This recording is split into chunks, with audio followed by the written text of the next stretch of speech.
In the heart of Gru's laboratory, organized chaos reigned supreme.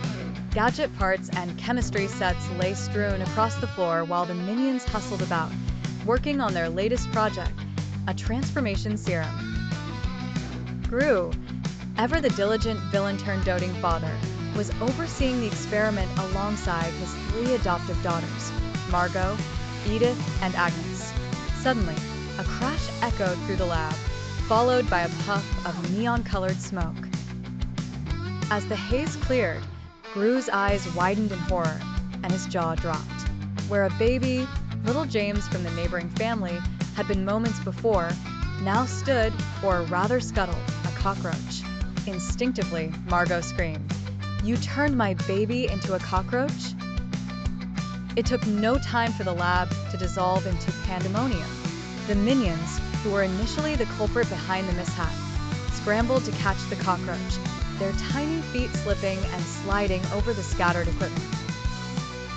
Agnes, holding her beloved stuffed unicorn tightly, watched with fascination as Edith, ever the adventurer, attempted to trap the roach under a glass jar.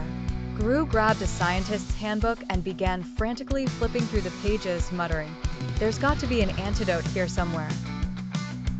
Meanwhile, Margot stared at the minions with piercing eyes, voicing her frustrations.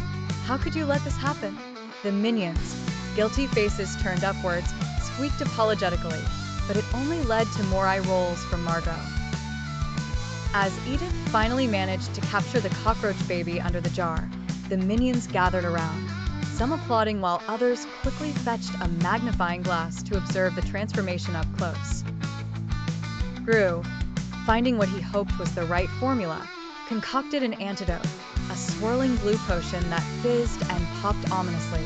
He carefully poured the potion into a tiny syringe and approached the captured insect.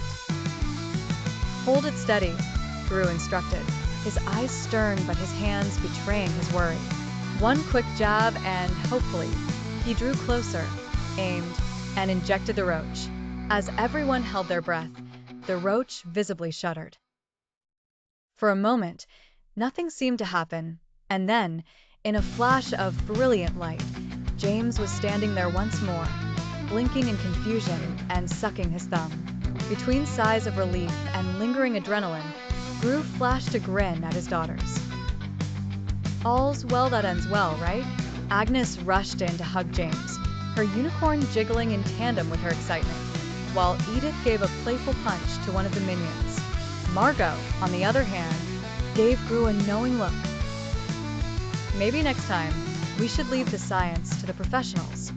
Gru laughed, lifting James into his arms, feeling the warmth and weight of the toddler, now human again.